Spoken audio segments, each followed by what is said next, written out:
privilege. He is the one crab trying to get out of the crab pot that has ever in his family, in the history of his family. What? On the area. And the area. He's it. And and his parents hate me. Yeah. Previous steps you complete will help you complete future steps, so it's important not to miss one. Otherwise, Yeah, well, yeah, and the other thing he was saying is don't look too far ahead. Like he says, the structure of the deal. And some of you on the paperwork you handed me, you already got deals. They're all shit, bags of shit.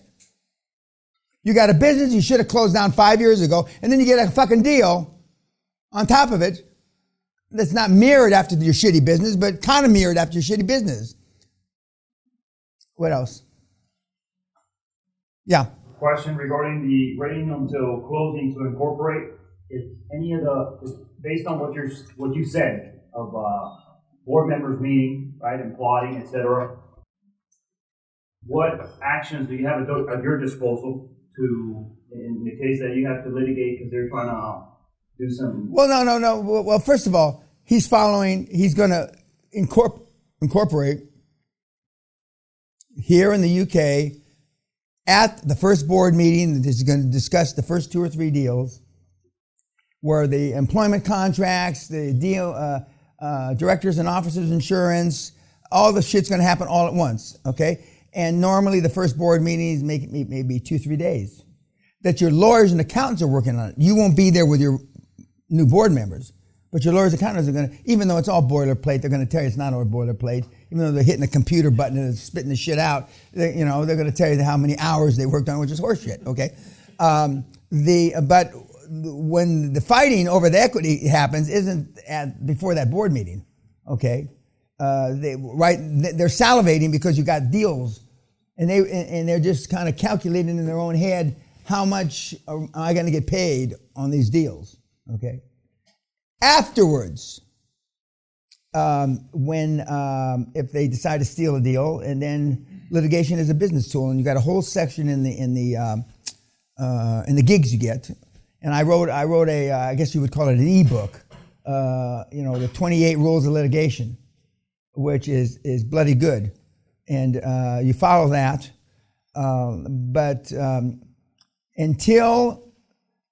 But if you have a meeting like, okay, you have your board, you put your board together in 3 weeks, you leave here in 3 weeks, you got a board. They're going to be, from day one, they're going to be pressing you for a board meeting. Before day one. Some guys will say, I'm subject to, if I can be, I'm interested in your board position, if I can add value, right? That's all good so far. But I'd like to see the other board members. Now, when you're recruiting the first guy, he can't, there is nobody else, it's you. But once you've got people, and they say, well, it's subject to me meeting the other board members. And they said, well, we're not going to be meeting until we have something to talk about. As the Onassis people taught me, this was a saying, they said, we're not going to argue about the cake until it's baked. How do we know how we're going to cut up the cake until we know what's in it? Okay? And that normally, 95% of the time, you dodge that bullet. Because they got to think about, what the fuck's that mean? It's just like the investment consortium, okay? So you won't have that problem about fighting over equity. And we have some kids that go through 6-7 years, exit, make a bunch of money, nobody ever brought it up. And you don't fight over anything. You never had to fire anybody. And all of them are going to say the same thing, that follow the steps. But majority of you, that's the biggest mistake you make because you don't. This is what you do. You got a cousin who's a lawyer. You got a nephew that's an accountant. You got a shitbag you're in business with that has got financial connections. And you use those people as a basis for your board. You're fucked. You're absolutely fucked. First of all, the guy that's got the business connection is his board. The next thing you do wrong is you bring in a chairman and he says, well, I got a CFO and a CEO that we can use. You're fucked. Sometimes you bring your dad. We got a fight going on right now where the dad's fucking his son in the ass. Not literally, but figuratively. He didn't realize it was going to be that successful. So he's taking it away from him. Blood sticker in water, money sticker in both. I've seen mother turn on daughter, father turn on daughter, grandfather turn on granddaughter. You have no idea when you're fighting over a lot of money how people change. You've never fought over a lot of money, so you don't know. I mean, if Allah himself sailed down through the fucking ceiling next to St. Teresa, I'd ask for a fucking ID. Give me some fucking ID. Or I'd ask St. Teresa, can you vouch for this Allah? Allah, can you vouch for, what else about? Yeah, I am. A lot of people say that, and believe me, I could start a religion tomorrow. That's not what I'm here for. But the point is, he's 17 fucking years old. He's more articulate than anybody in this fucking room. Jesus Christ. Don't you get it? You ought to be ashamed. I hope I wasn't going to. I do it to shame you. We're going to see another young kid. I do it on purpose to fucking shame you. I mean, most of you, this is what your parents should have given you at 3 years old, to suck on, to blow your fucking brains out. Don't you get it? There are people that can do this that haven't been studying me for 5 fucking years. It's dead fucking simple. Forrest motherfucking Gump can do this. Now, he's not a Forrest Gump. He's a smart little shit. He's not a little shit. He's a big shit. He's not, Don't you? I mean, God almighty. You ought to be crying. Jesus Christ, where have I been doing the last 25 years? And I told him to focus on his A-levels. Not important to even know what that means, but the Brits know what that means. And he passed them, and so now he's a grad, and he's going to spend the next year, his gap year, deciding whether, he's going to be successful. I know he's going to buy. There's no doubt in my military civilian mind he's going to buy businesses. And then his parents are going to hate me more. Because she scrubbed fucking toilets, and he drove that motherfucking cab so he could go to that school and then go off to Oxford or Cambridge and be somebody. And he's not. More parents hate me than revere me. Even for the kids that are successful, the parents hate me. Because they had a mission for you. A wrong one, but they had a mission. Most parents, even the shitty parents, want their kids to do better than they. Most, not all, but most. Better than their way. Not any different. And you're going to do it a different way. Under the leadership of a fucking psychopath that lives in a fucking castle. Who says, fuck, cunt, and vagina. The first time one of your parents Googles me, that will be the end of your relationship with them. I don't tell you to do that, though. But they'll get around to Googling me. Because you won't be able to keep your motherfucking mouth shut. I tell you, don't tell your parents a goddamn thing. But you will. Just like you took a shit this morning. Now, some of you are constipated because you're nervous. Maybe you didn't take a shit this morning. Hopefully you'll take a shit before you leave. We've had people so constipated because their nerves, they didn't take a shit all week.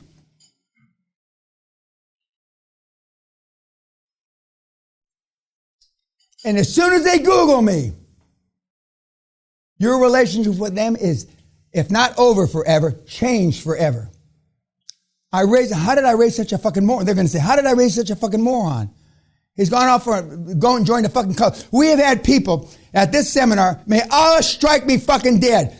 They hired people to do an intervention and kidnap the kid and take him off and, work him over with electrodes and shit like that to try to get me out of him.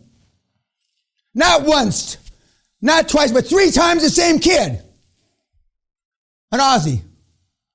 They got a little slow, so they jolted him, and he still didn't. He still went forward. Because you're not doing it their way. And for those of you, some of you have some parents that are reasonably successful. They didn't do it this way. We all know they didn't do it this way. Otherwise, you'd know how to do this, right? If they had an easy way for you to create generational wealth, first of all, they would have done it themselves.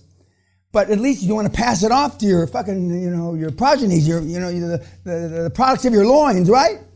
So I guarantee, unless I trained them, and nobody in this room, your significant other I trained, but other than that, not to the best of my knowledge, I didn't train anybody that's related to anybody in this room. But you will change, believe me. Some of this getting rid of your family is going to be easy.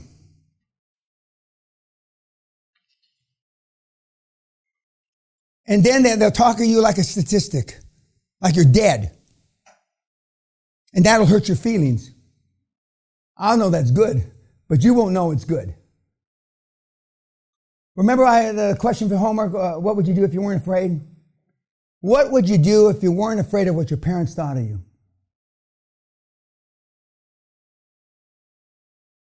And in certain parts of the world, certain ethnicities, certain cultures, that's more important than others. And we know which parts of the world that is. Okay? But what if it didn't bother you what people said about you, thought about you, liked or unliked or whatever they do on Facebook? What if? You have no idea, and that's one of the things that has been explored by Brian QLA Rose, and why he's had such it's been an epiphany of his life. I mean, it's been a metamorphosis. For those of you that used to watch him years ago, and now, it's not the same person. If you know Dan Locke, you wouldn't believe the transition he's made. You can't even imagine stuttering, can't speak English, little Chinese person. And now, look at him.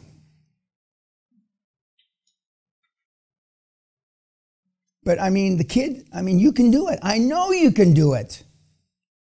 But like he said, he has no choice. He said that's all he wanted to do. And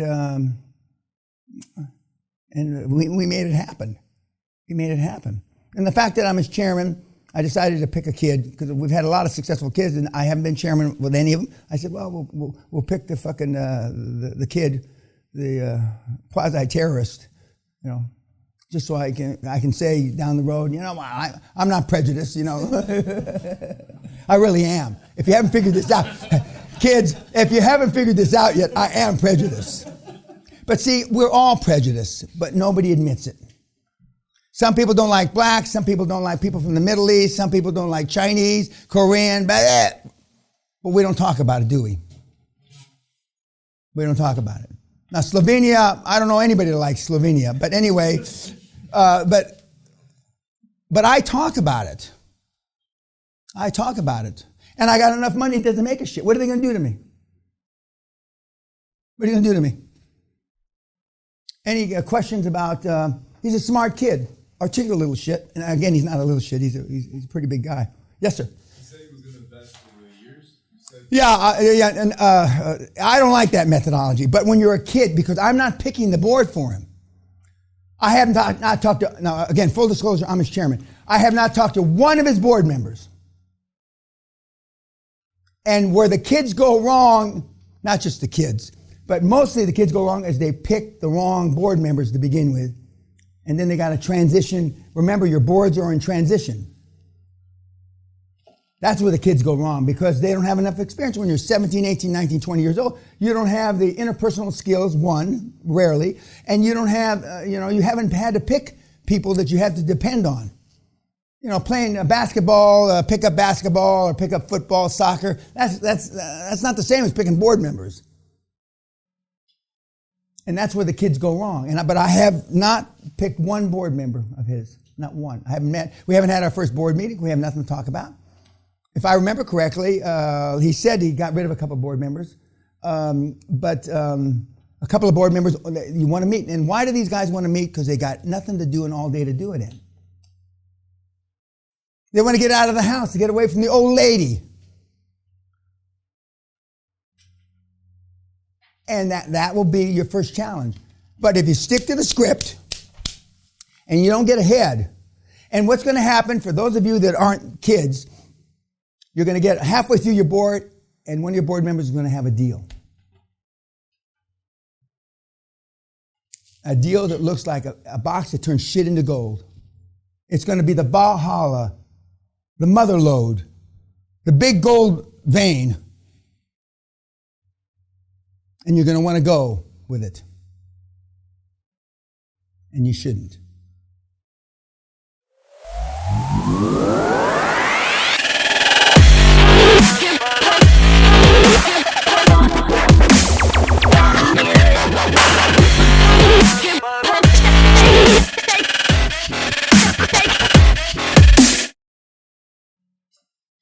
You'll be tempted. And you'll be ringing in your ear like that guy I saved from death, that he says I saved him, QLA saved his life. Fuck, this deal looks awful good. And the board member that brought it to you is going to tell you how good it is. And then he's going to, behind your back, tell two other board members, well, if the kid doesn't go with it, we're going to cut his throat and we'll take it ourselves. So you got to fire that guy? Well, no, if he says, yes, I respect you as the founder. By the way, your title should, no, the popular title of the mentees today is founding principal.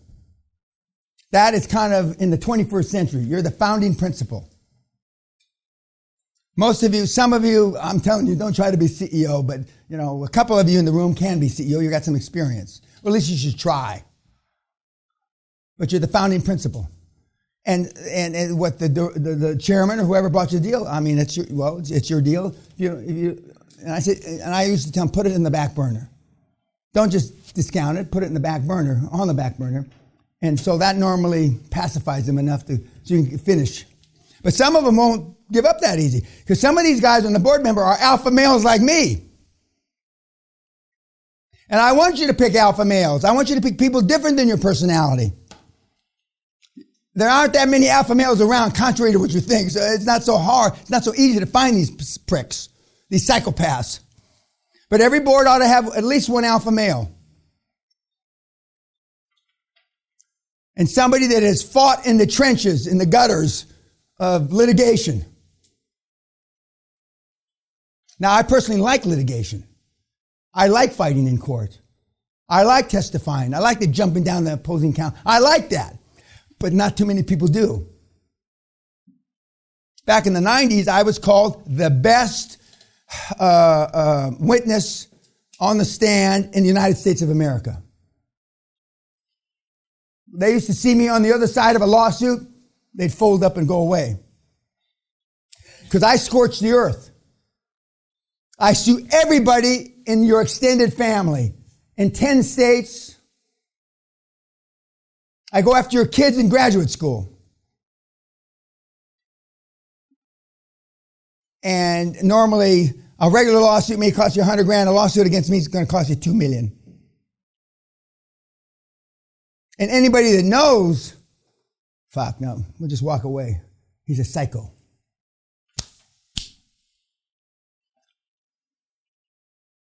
But when they bring you the deal, the answer is no.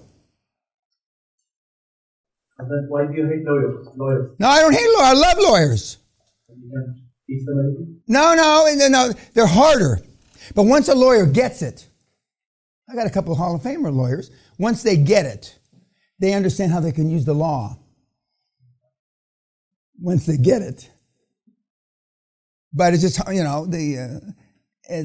I've got a guy right now rolling up a lawyer, rolling up mobile home parks. He asked me, sitting about 6 months ago, he said, and he's Hispanic, and he said, what was the easiest roll up you ever did? And I go, mobile home parks. And he says, are the margins still there? I go, yeah, that's all the due diligence he did. That was it.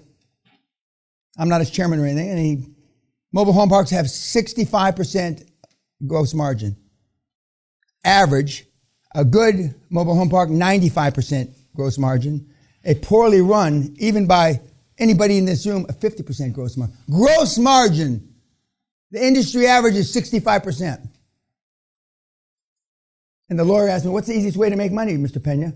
Mobile home parks. That's all the due diligence he did. And then now that he's into it, he says, boy, you weren't lying. I said, no, I'm not. Why would I lie to you? Because lawyers are used to being lied to. Their clients never tell them the truth. It's always bullshit.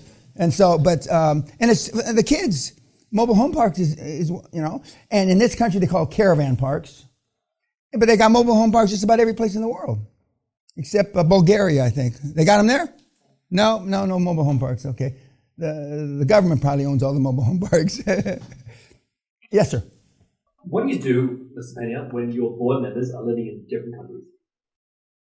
Well, they're going to be easier to control. If they all live in Mayfair, they're hard to control. Mayfair is like the Beverly Hills of London.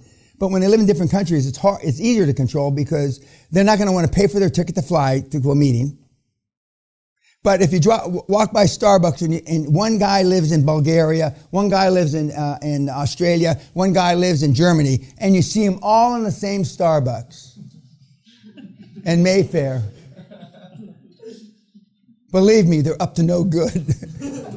But I mean, I have kids, 19, 20 years old, that confront, and the kids want to believe. Because these guys are the father that they never had. The grandfather they never had, and they want to believe. And I say I'm 95% of the time right. Well, maybe it's the 5% Mr. Peña's wrong this time. But when they're all sitting in Starbucks in Mayfair, believe me, or they're sitting in the bar, Tivoli Bar at the Ritz Hotel, by coincidence, your board's there, and it's a quorum meaning more than 50%. It's not good for you. And we're going to talk about how you control correspondence back and forth, because it's really critically important. And if they don't copy you, they did not copy you. It wasn't an accident they didn't copy you. But some of them will tell you, oh, I forgot to copy you. That's bullshit. And we'll show you a couple ways that, we're not setting these people up to trick them so you can catch them out. But we're setting them up to trick them to catch them out. Bless you. But remember, I'm doing everything humanly possible to keep you in the saddle of that bucking bronco until you get across the goal line and you do a deal. Because the whole dynamics change, and all of a sudden you're somebody because you helped to put money in their pocket. And as soon as you put 25 grand or 50 grand, then they love you. You're the grandson they never had. You're the daughter they never had. But you got to get there first. Like that guy that was crawling, remember, on his hands with the guy on his back? You're the guy on the bottom. Anything else about the kid, other than he's pretty inspirational, the kid. He really is. I mean... Honestly, so what is the agenda of these board meetings usually? Pardon? The agenda of these board The agenda is, remember, you got to send out the agenda. And you get, okay, the agenda is to form the company, NUCO, to get approval from the board that you and the operating officers, the CEO, the CFO, and which are normally the operating officers, to have permission to go and pursue the deal, to close the deal. Because now you're a real entity, whether you're a GmbH or you're a limited company or whatever the hell you are. In America, you might be a limited liability company. You might be a S Corp, C Corp, whatever. You're given permission. That's the last thing. And we have the scripts. And the agendas have 5, 6, 7 points. That's it. I like 4-point agendas. First point is, hi, how are you? Everybody introduce themselves. And in most cases, this is the first time these people have ever seen each other, if they haven't been going behind your back. Okay? And hi, my name's Deb, and they talk about the credentials. And once in a while, didn't your brother go to law school at, that's okay, that's fine. Second thing, okay, that's done, okay. Second thing on the agenda is the overview of the industry in your niche. It's 27 billion, blah, blah, blah, blah, blah, blah, blah. It's growing at 11%, whatever.